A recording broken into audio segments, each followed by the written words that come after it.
Resist hate. Occupy every man. Evict them, Iman. Yeah, that's right. So make room.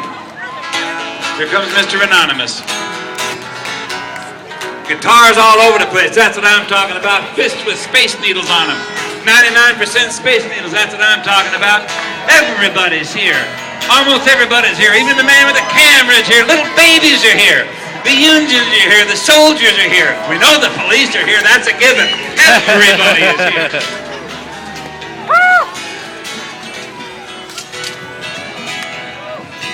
I'm gonna occupy my capital and I'm gonna shut it down. I'm gonna occupy Olympia, cause this is my hometown. I'm gonna occupy the capital. I'm gonna shut it down. I'm gonna occupy Seattle, cause this is my hometown. I'm occupying. No, I ain't lying. We ain't gonna quit till the quitting is done. We ain't gonna quit until we've got it. Right back in our hand, because we're occupying everything, you understand. That's right. So come on, gather around. Look at the size of this, man. We got the corporation man there dancing around with his crown on his head. Occupy Tacoma is here. Woo! Hockey Strong on the way up. That's Occupy Fort Lewis.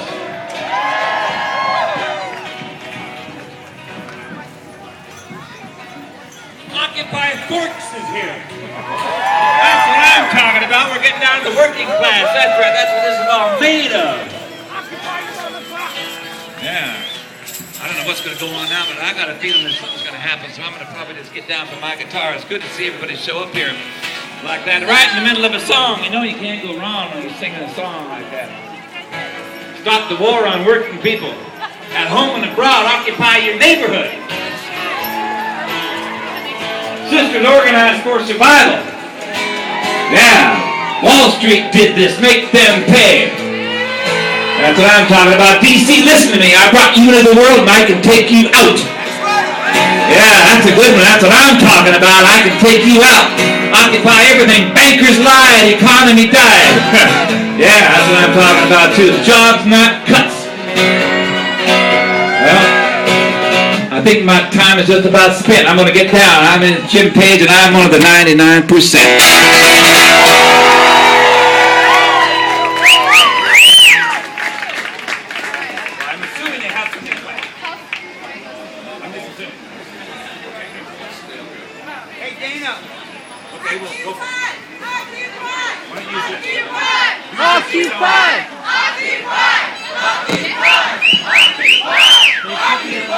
All right, we have an incredible guest speaker. We have Paul Cienfuego here to do a speech for us.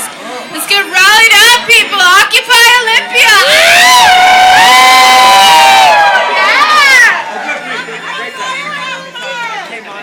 Yeah.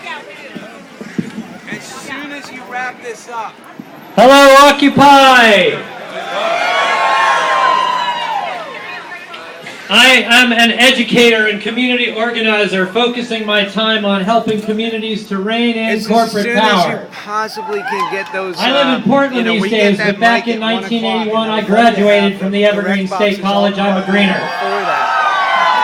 It is good to be back in Olympia. For the past 15 years I have been educating and organizing in communities across the country, helping people to think differently than most of us are used to thinking about what a corporation is, who we the people are, and what the proper constitutional relationship is between we the people and our corporate creation. Hey, Marty, it's good to see you. I've been leading 2-hour workshops for the past weeks at Occupy Portland, Occupy Eugene, and just yesterday here at Occupy Olympia.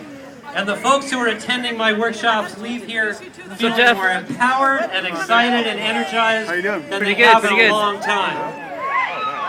For you see, there's actually some very exciting news about local communities challenging corporate constitutional rights, and I'm going to tell you about it. We in the activist community are used to fighting one corporate atrocity at a time, year after year after year.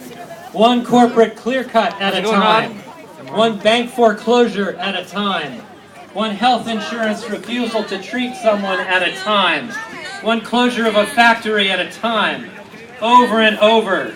We don't tend to see these as the same issue, and our campaigns are rarely connected.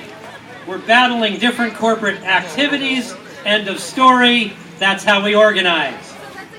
More often than not, we end up losing these battles. Even when we win, usually we've only brought the project to a halt temporarily, which forces the corporate lawyers and planners to work a bit harder to circumvent our opposition. And then they prevail ultimately and the project goes through. This is generally our record as activists. We work tirelessly year after year, and the project gets approved. And how do we react to these losses generally in our conventional single-issue activism? We convince ourselves that if we had only worked a little harder, or had built better community support, or raised more money to pay lawyers or other experts, or had knocked on more doors or collected more signatures, we would have had a better chance of winning. What do we not do after we lose one struggle against corporate rule after another? What we do not do is this. We do not tend to ask ourselves if there are other strategies that might have been more effective. We do not tend to ask ourselves, why is it that the regulatory agencies always end up saying yes to these corporate plans, even when entire populations are saying no? We do not ask ourselves, why do state and federal governments act as if they care more about what corporations want than what we the people want? We do not ask ourselves, why do we keep pleading with elected and appointed government officials rather than exercising our constitutionally protected right to govern ourselves? Why are we always waiting for someone else, someone high up in government, to make the decisions for us? About 12 years ago, and this is the exciting part of my talk, about 12 years ago, rural farmers in the Pennsylvania township of Wells started asking themselves these very questions. They started doing research to try to figure out why it was they simply could not say no to a 14,000 head hog farm factory that was being planned for their community. And no one in the town wanted it, and yet they couldn't say no. All they were allowed to do was plead with regulatory officials. They had no legal power to say no.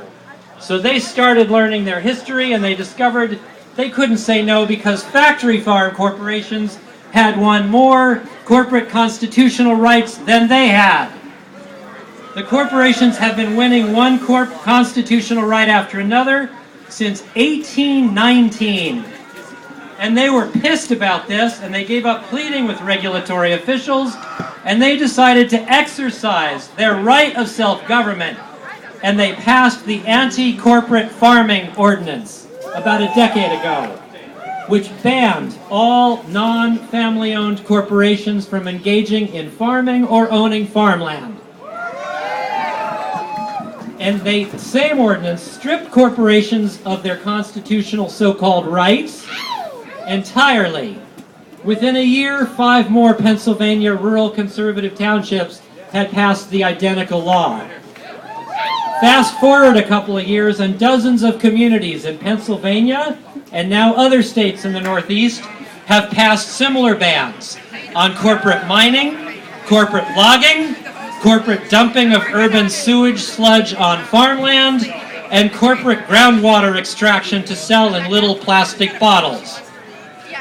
Every single one of these local ordinances strips away corporate so-called constitutional rights, which are at the root of why corporations are so powerful.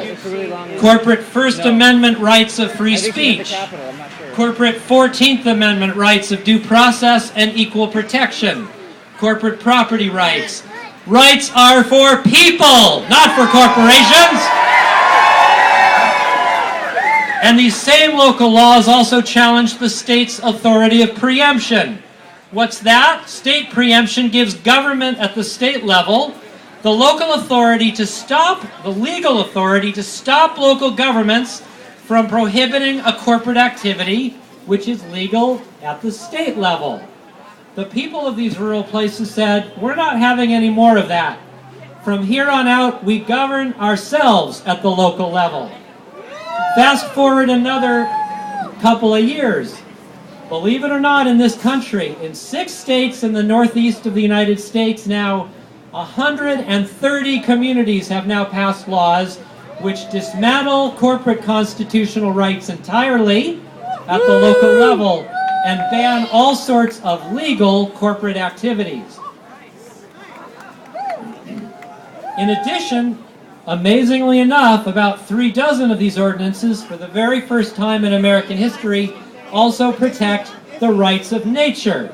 They have clauses in them that guarantee that nature shall have the right to thrive and evolve. Pennsylvania has now passed 80 ordinances in 80 communities, progressive and conservative, rural and urban. These are not left-wing versus right-wing ordinances. These are we the people versus corporate constitutional rights ordinances. People across the political spectrum are already overwhelmingly in agreement that corporate power is out of control in this country. Is that right? Just look at the outrage people expressed after the Supreme Court granted even more First Amendment rights to free speech to corporations in January 2010 in the Citizens United case. How many people have heard of Citizens United? Right on. 76% of Republicans were outraged at the decision. 81% of independents, 85% of Democrats. So why are the left and the right fighting each other when activists from both so-called sides are in agreement that corporate power has to be challenged? Is it perhaps because divide and conquer has always been the strategy used by the 1% at the top to keep the 99% fighting with each other? It works so well, doesn't it? Let me read to you the very first section from the Chambersburg Declaration that was signed by the representatives of a couple of dozen Pennsylvania towns that have already passed these ordinances. They met last February. Listen to this declaration they passed.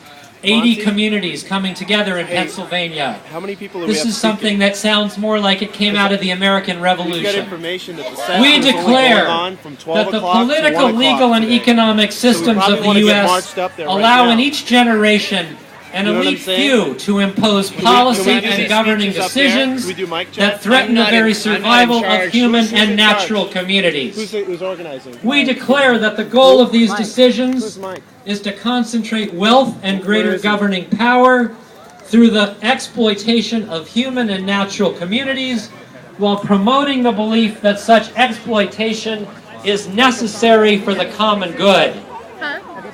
We declare that the survival of our communities depends on replacing this system of governance by the privileged with new community-based democratic decision-making structures. We declare that environmental and economic sustainability can be achieved only when the people affected by governing decisions are the ones who make them. Okay, perfect. Do you want to do 12-13. We declare that for the past 2 don't need a mic centuries, check, people we got have a been mic. unable to secure economic and environmental sustainability, right now. There's a primarily vote. through Okay, the so it's time to existing go. minority rule system, Go and have her- laboring Let's under hold the up myth there. that we live in a democracy. And finally, we declare that most reformers and activists have not focused on replacing the current system of elite decision-making with a democratic one, but have concentrated merely on lobbying the factions in power to make better decisions. And finally, we declare that reformers and activists have not halted the destruction of our human or natural communities because they have viewed economic and environmental ills as isolated problems, rather than as symptoms produced by the absence of democracy. What do you think of that? This is part of the Pennsylvania Community Rights Network in the Chambersburg Declaration, and you can read a lot more about it by going to celdf.org. That's CELDF.org. Now, why am I telling you all of this information about these local democratic uprisings happening so far away from here? I think you probably figured out why. Rather than all of us in the Occupy movement pleading with President Obama or our senators or our congresspeople or our state legislators, begging them, protect us from all of these corporate harms, which are legal, begging them to do the right thing, what if we, the people in our cities and towns where we live, what if we said no directly via local ordinances? How soon?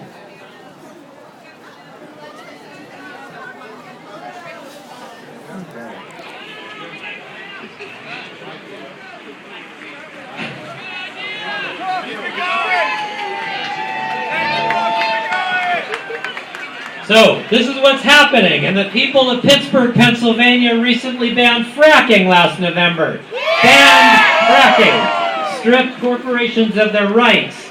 It's time to stop begging local government leaders to do the right thing and begging corporate leaders to cause a little less harm. It's time to start exercising our right to govern ourselves. I'll be giving another very brief speech up at the Capitol. Thank you for coming. All right, everybody. The legislative session allegedly is only going till 1, so we have a short period of time to mobilize in a mass form and get our butts right on over to the Capitol. So everybody, let's get riled up. Occupy! Let's go!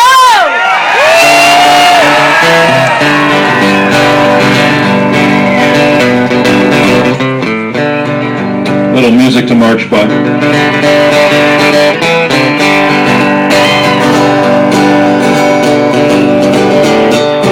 All right, let's hear it.